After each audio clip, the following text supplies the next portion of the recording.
Hello, everyone. Uh, this is the second lecture of course 518. And today I will talk about some basic programming in Python. And after today's lecture, I think you can be able to work on assignment 1. So assignment 1 will be available on Piazza and Moodle today. The deadline for the assignment 1 is next Friday and 11:59 p.m. Anywhere on Earth, and you should submit your code on Gradescope. After submitting your code on Gradescope, your code will be graded immediately by the system, and you can try infinite time to get the right answer. And today we have a session, demo QA session at 12 p.m. And this is not a mandatory, but if you want to see some example of today and today lecture and previous lecture, you can join to the session, and I will try to record the session, and it will be available to you to watch anytime that you are prefer. And for the office hour, we have another office hour next Wednesday at 11:30. If you have any question about the assignment, you can join the office hour in person and by Zoom. And assignment 2 will be available out next Friday, and obviously the deadline for the assignment 2 will be the next Friday that for we release the assignment. For the first step of your project, you will need to introduce yourself and your department and your general academic interest in research on Piazza by next Friday. You can send it in private or public mode, but that would be first step of your project. So don't forget to do that, and also don't forget for deadline for the assignment 1. If you have any question about this logistic and announcements, please send an email to me. So we have a review for the previous lecture. We introduce variable and assignment. For example, you can have a name for your variable x and assign a value for that, which can be 2, 3, or anything that you want. And we introduce some basic data types, for example, int, float, boolean, string, or something like this. And I also introduced some arithmetic and logical operation, for example, greater than, less than, equality in the Python, and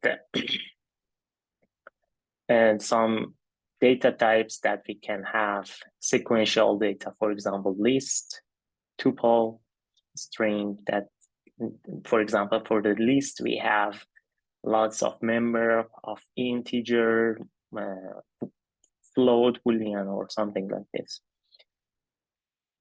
And we also show some indexing, how we can access to a member of the list. For example, if you want to find the first member in the list, how you can do that.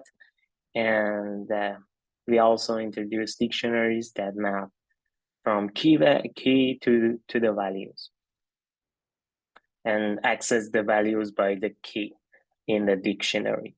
And also we show some example of the sets. Sets is a kind of is a like list, but in the set we have unique elements without order. So if you want to store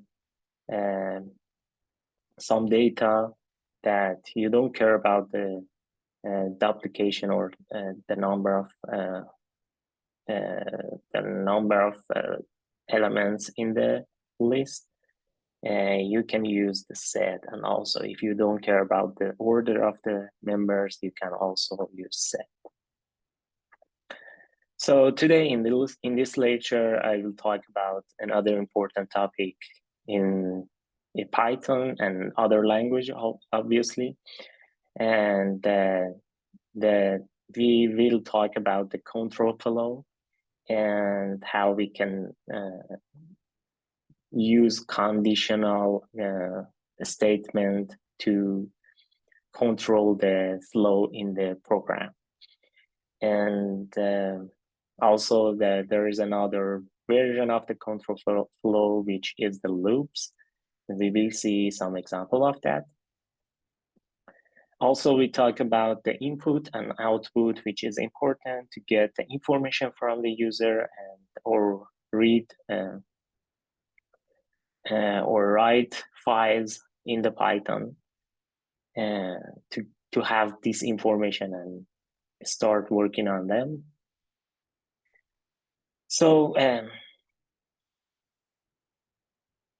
for the input and output, you can use the console, and also you can to use the console, you can get the information from the user directly. But for the file, you can get the information from the user by reading the file, and also you can write the file. Obviously, the second one is more important because in most of the time, you are working some data that are available on the file, not on the console. And you want to have this data in your program. For example, you have a data set in your research and you want to read the file and have this information in your program, have some start working on your data with some models. So based on my experience, the second one is more important, but sometimes you need to get some information from the user from the console. We also talk about the functions that are so important in Python and the programming language. So far we know that programs is a list of instruction executed in order. So this is what we know so far. But for example, here you know that you have a variable a, and you assign a value for that 10. In the next line of the code, you get the a and multiply by 2 and assign the value b by this value, right? So in the next line of the code, you print the b, right? So this is a program which is a list of the instruction or line of code, right? So sequential program is important, but cannot solve any problem that we have. So let's see an example that we cannot solve with sequential program. For example, here we have a variable t, which is temperature, and we want to have a condition on the value of the temperature. For example, if the T is greater than 90, so we want to print the weather is hot. Otherwise, if T is less than 20, we want to print cold, right? Otherwise, we don't have anything. So we want if T is between 90 and 20, we don't print anything. So in this situation, we have some condition that we want to apply on the T, right? So we cannot do that. We cannot do that with sequential program, and we need to have some conditional or some statement to control the flow of the program. So, for example, here we need to check that the value of the temperature T and decide between yes and no based on the value of the T. So if you have some experience with Java and C++, you know that they don't use white space to control the control flow, but Python use white space to show the flow of the control. I will show some example of that if you are not familiar with that. So every time the flow of control change, we use colon and indent ones, and if we have nesting control flow, we indent multiple times, and to return control back to the previous level of control, we unindent once. So let's see an example what this means. For example, here we have a control flow here. So we have some code in the level 1, and we have another some code in the level 1. And suddenly we have a condition, and we want to control the flow. So for example, here we want to check if T is greater than 90. The temperature is greater than 90. So in this line of the code, we have a conditional statement, for example, if, and we have a column, right? So as I said here, Python use white space to show the flow of control. So here we have an intent, which is the white space, and we have some code if this condition is true, right? And also we have, so this is the level 2, because we are in the condition here. So also we have another code in the level 2. Then we have another condition, which you can see that as an example here. If we know temperature is greater than 19, and then we should check that if the temperature or T is less than 20. So we have second condition here in the first condition, which we call that we have nesting control flow, right?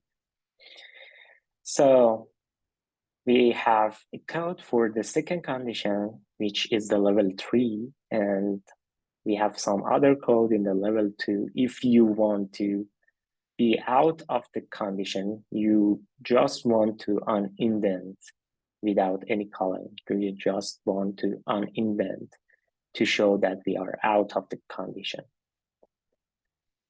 And also after that, we have some code in the level 1. So this is an example of how we show some condition, or how we can control flow in the Python. So don't forget about the indent, and don't forget about the column for the first line of the code that we want to have condition. Obviously, we have some example in demo or QA session. If you want to see example of this, you can see the demo session today, or we will try to record that. for you if you cannot attend. So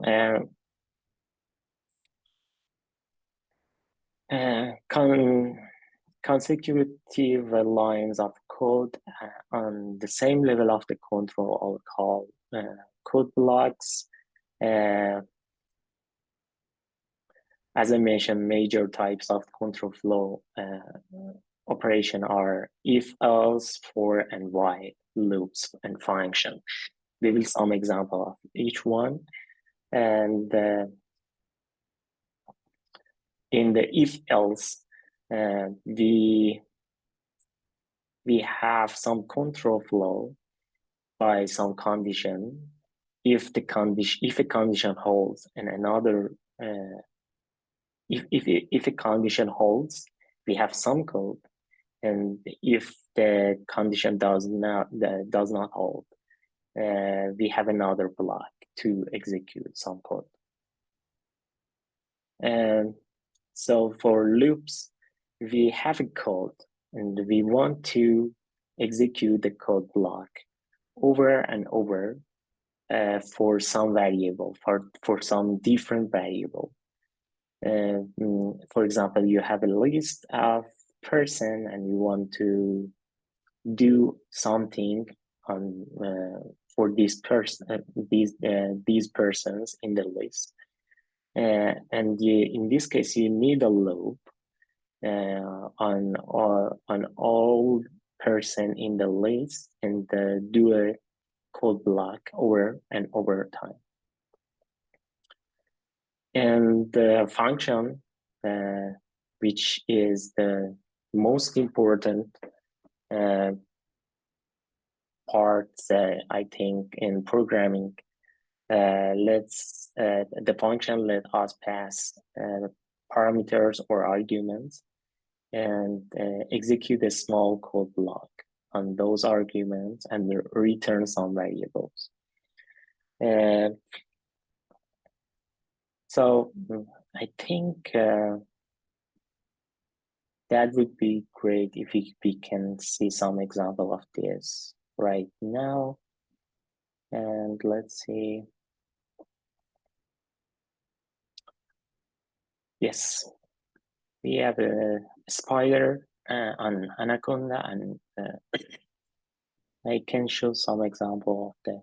For example, I will define a T here, 95, 96, or something like this. And I want to know that if T is greater than 90,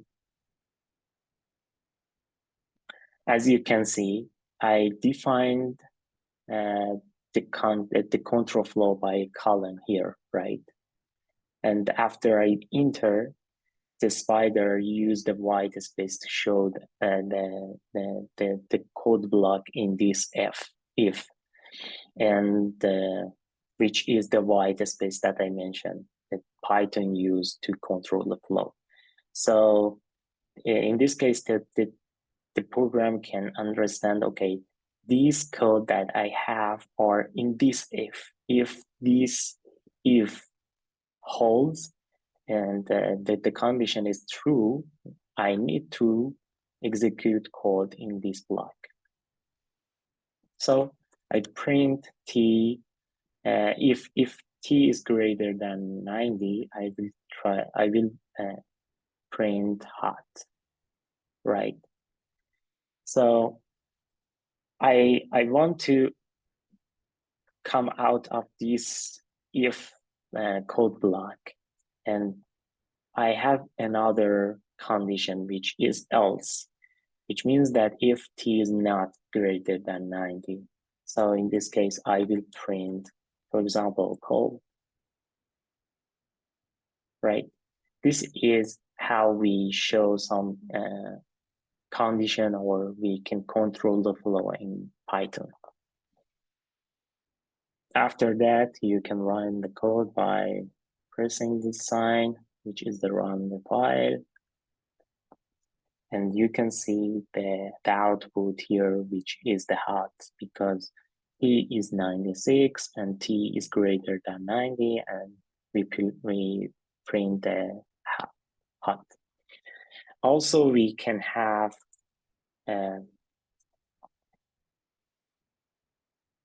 let's see,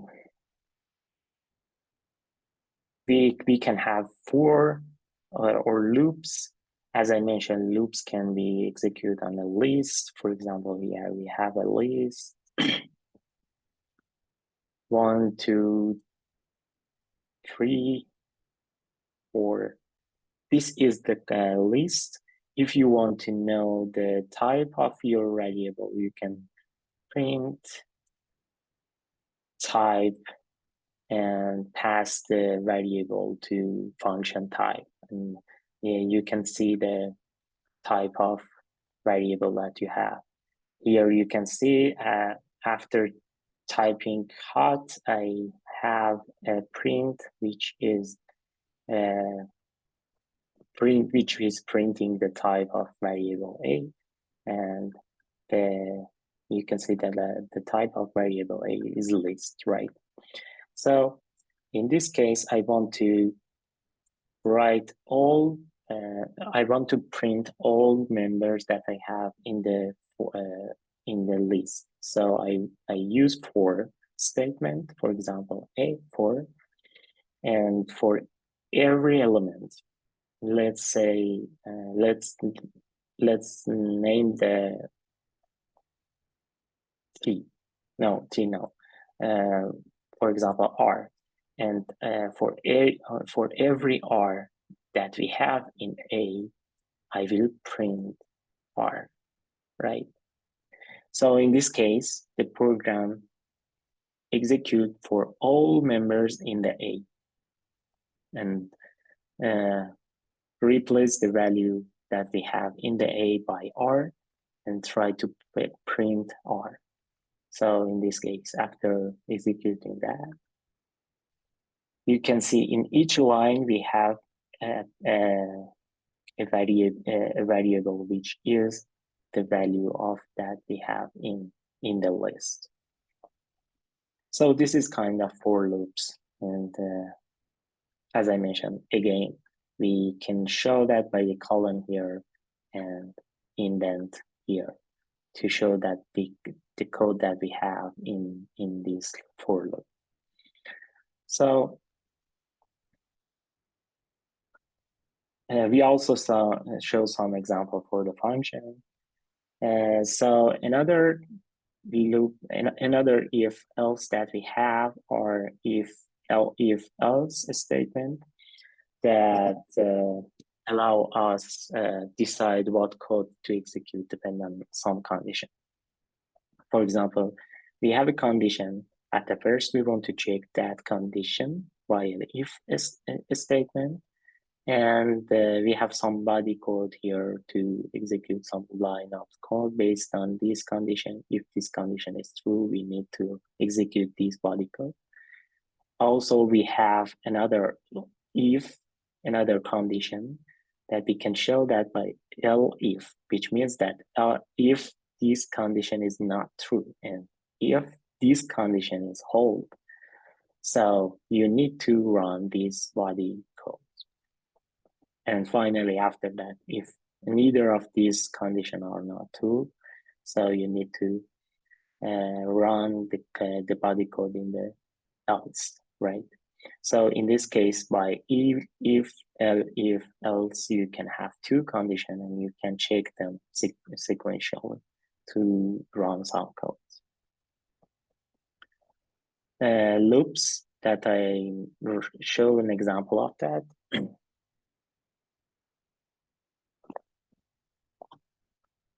Allow us to run the same line of code multiple times. Here you can see an example of that. We need to run this code for each element that we have in this list. So we need a for over all the members that we have in the list.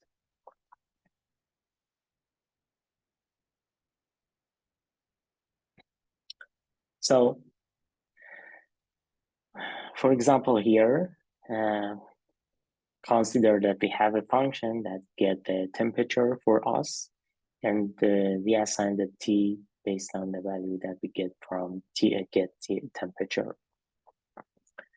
So after that, we want to check the value of t. If t is greater than 19, we need to run some code and get, again, we can get the value of the temperature. And in this loop, we can check the value of the temperature again and again and again and run some codes. So in this case, we need, after having a temperature greater than the 90, which means that or less than 90. So in this case, the condition cannot be true. So we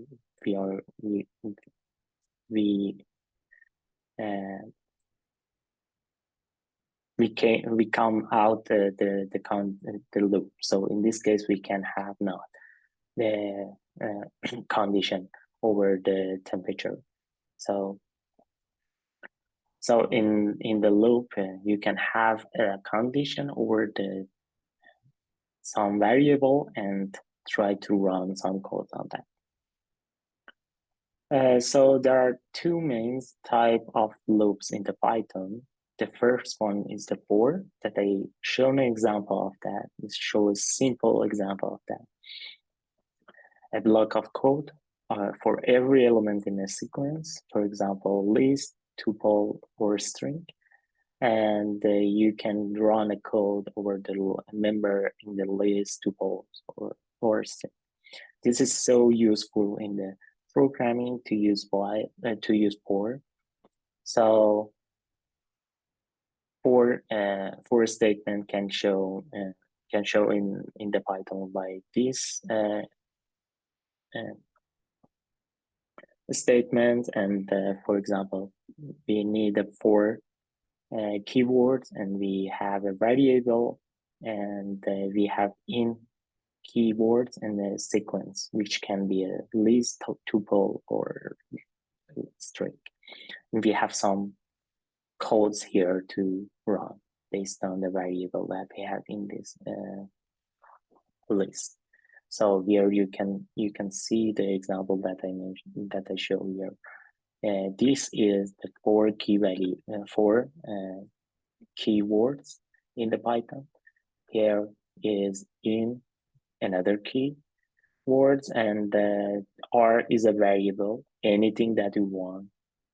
But you should make sure that you didn't use this variable anywhere in the program. And the sequence that I mentioned here, also the sequence can be list, tuple, or list string, and a body code. You can do anything that you want. For example, here you can have another variable which I call y, and I multiplies the r by 2 and also print y, and then execute that. So you can see at the first we print the value that we have in the list, for example 1, and then multiply that by 2, and then print the y here, and then another 1, and then the multiplication of that, and then 3, 6, and 4, 8. So you can do anything that you want in this block based on the value that we have in the list.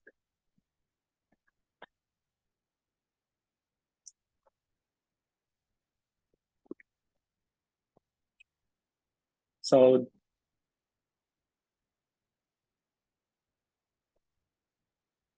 another types of loop in the Python is a while, which is a block of code as long as the condition is true.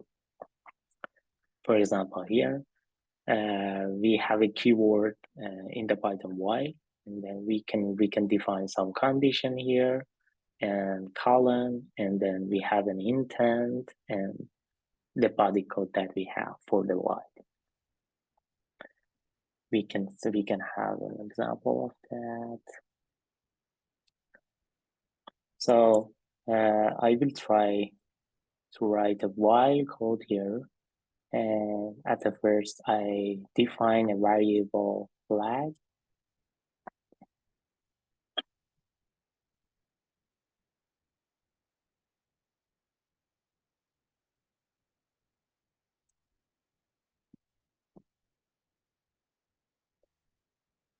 I assign this is the Boolean variable that I define here, and I assign it to false. And I write a while statement here. While flag is false. This is a column that I mentioned here, and then indent and print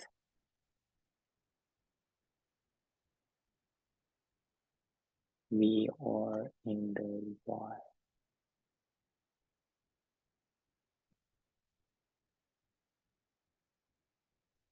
So this code can be run until the flag be true, because while can be run until the flag is false, and we need to have a end for the while. So, for example, here I will define another variable, which is for example, a, and I mentioned that if a is equal to 10, make the value of flag true. And in this case, we can have a finish for the while, right? So, and also we need to increase the value of a every time. So at the first, the program check that if the flag is false, we need to run this block of code, right? So at the first, flag is false, obviously, because we assign the value. And then we print something here. We can do anything that we want here. So I just print something here. And after that, we have another control flow in the while based on the value of the a. So the value of the a is 1. And we check that if the value of a is equal to 10, assign a value for the flag, which is true. So at the first, the a is not 10, right? So the flag cannot be true, so the flag remain false. And then in the next line of the code, we increase the value of the a by 1. So in the second run of the while, we have also flag false. We print something. The value of the a now is 2, and the flag remain false until sometimes we can have a value for the a which is 10. And in this case, if condition holds, so we change the flag, the value of the flag to true. So in this case, if the value of the a is 10, the value of flag change, and then in this case, the while cannot continue, and the program can be finished based on the value of a flag. So let's run this code. So as you can see, we write some codes 10 times. because after sometimes that the value of the a became 10, the condition of the while does not hold, and in this case we are going out of the program. So this is an example of the while. You can do anything with while in the body code and based on the value that we have. So what is the function? Functions allow you to reuse a portion of the code over time again and again. So this is so useful in the programming. You might have some experience in other languages, some Java and C++. A function can be thought of subprograms, and function are called or invoke, and the function take parameter and return a result. For example, we can have some values that we pass some arguments to the function and try to do something on them and return a result. We already seen a number of built-in functions. For example, print is a function, and for example here you can see that the print is in a function that we pass some values to the print, and print return a result, which is the writing something on the console. And the len, which can return the length of the sequence or list or tuples or strings. Open, and we can have lots of functions in the Python. We just need to use them. We can also define some function by ourselves. So function are defined with the def statement, and you can define the function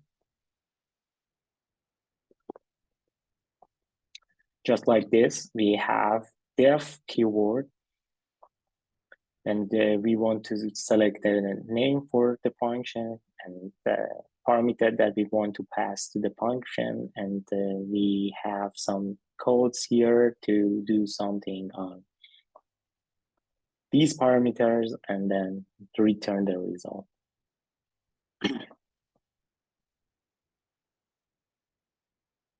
So let's define a simple function also here.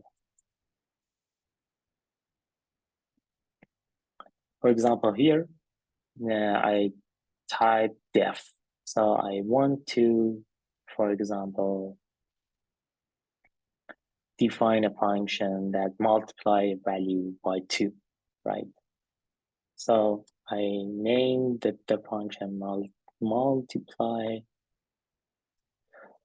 and I pass some variables, for example here q, or anything that you want.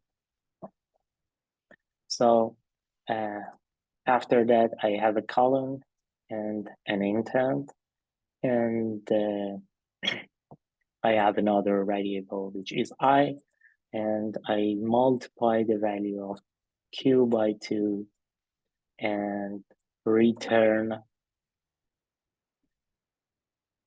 Here you can see return the result. I have def and function name and some parameters and some body codes and return some result. Now I need to return some result. I return I.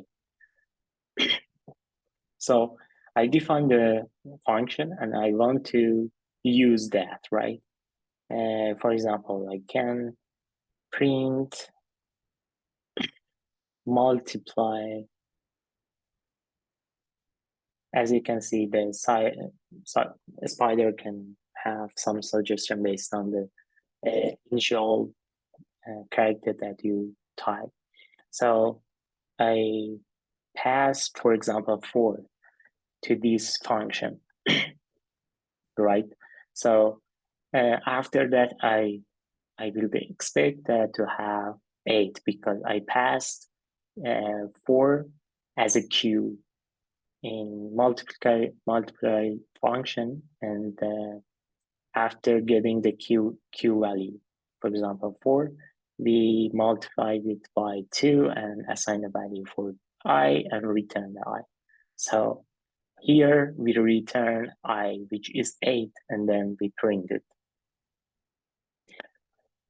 As you can see here, we have 8, and we have a simple function in our program.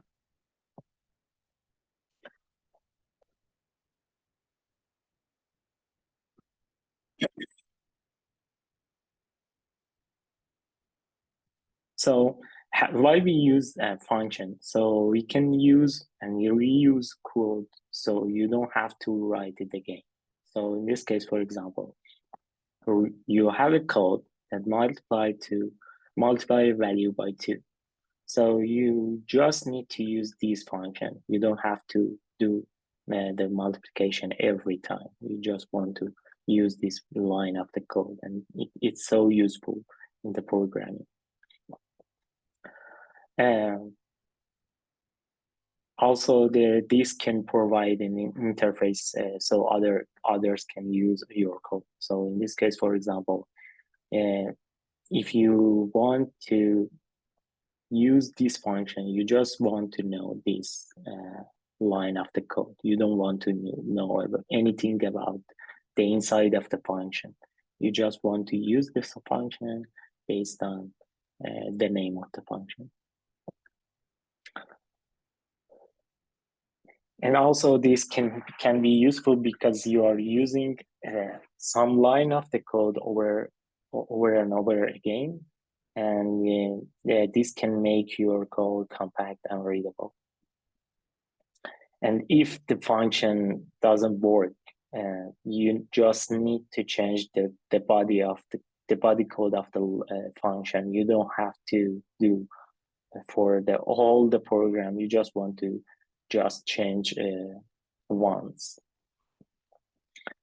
Here, if we have a main code, for example, and we define a function call here that I, for example, define the function, and the name of the function is the temperature warning, and we pass the t to this function.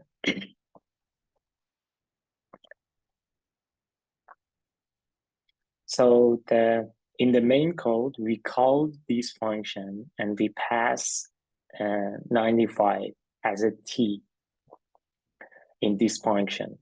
And then this function get the t and check the value of the t. If t is greater than 19, we print hot on an elf.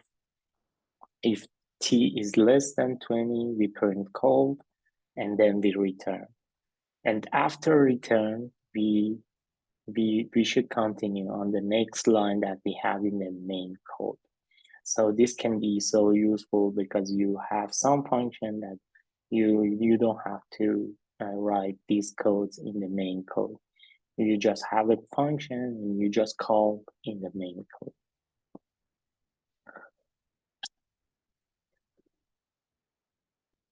So this is the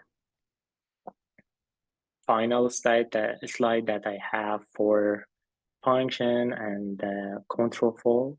And after that, we need to have some interaction with the user to get information that you need. For example, you want to know that the name of the user. So in this case, you need to interact with the user to get the name of the user. So most programs must interact either with humans or other programs, or just you want to write something on the file or read something from the file, which as I mentioned, is so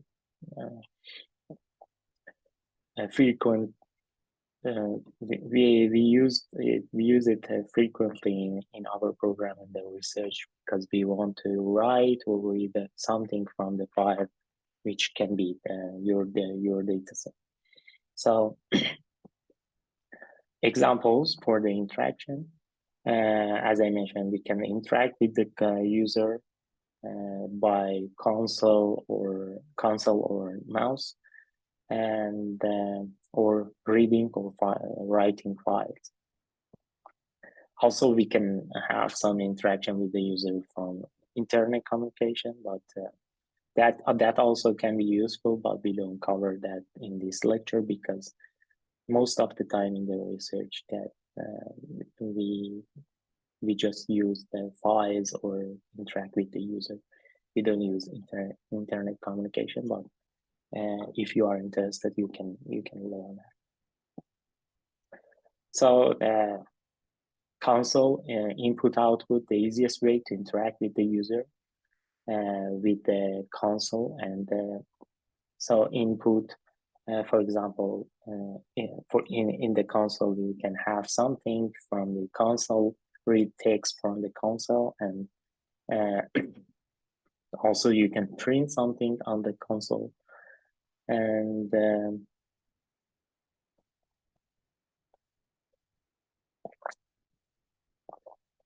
so for getting some text from the user from the console, you just need to write input as a keyword and pass some prompts, which can be some text that you want to show to the user before getting the information from the user. And after that, you get user input as a variable here. So now we have the some text from the user from the console. And if you want to print that, you just use the print function like this, print some string and comma, and then print another string. This is so easy to get information from the user from the console. Also, you can save result and interact with other programs through the file system. Yeah, to do that, you need to, at the first, you need to open the file. In the program, you need to open the file, and then after opening the file, and you need to read the contents of a file. And if you want, you can after that write to the file, and finally you should close the file. So this is the whole that you need to do if you want to interact with the system or program by reading or writing a file. For example, here we can open a file, and you just need to have a pass to the file and the file name that you want to read. And then we have a mode for the file. This mode can be write or read, because this can be different in the Python. You just mentioned that I want to open this file to read, or I want to open this file to write. And then after opening the file, you can read the file content by calling a simple function. This is so easy to read a file in the Python. You just mention that which file name you want, and then call a read function to read all the contents that you have in the file. Also, this is so easy to write on the file. You just need to call the write function and then pass some values that you want to write on the file. And after doing something on file, you need to call close function to close your file. And we have some example on the session, demo QA session, and for this part, and also for the previous slides that I teach today and our previous lectures. And if you want to see some example of them, you can see the demo and QA session, or you can come to the office hour. And finally, we have importing function, because if you define some function, or you are using function from other people, you need to import them. And modules are Python code usually, and collection of the function that can be used in other programs. And we can load module from other codes or from our code using an import statement. And the import statement mostly can be defined on the top of the codes, and you can define by keyword in the Python, which is the import, and the module name that you want to import to your program and then use. And we have some example on the QA session demo. Today we have a first demo session at 2 p.m. If you want to see some example of this basic concept in the Python, you can come to the session, or you can watch the record version of that. And by the way, if you have any question about the content of the course or content of the lecture, you can send an email to me. And don't forget about the assignment. The assignment will be released today, and the deadline for the assignment is the next Friday. If you have any question about the assignment and the submitting file on the grade scope or something like this, you can ask in the Piazza or send an email to me. So this is the end of the lecture, and see you in the demo session or next lecture. Thanks. Have a good one.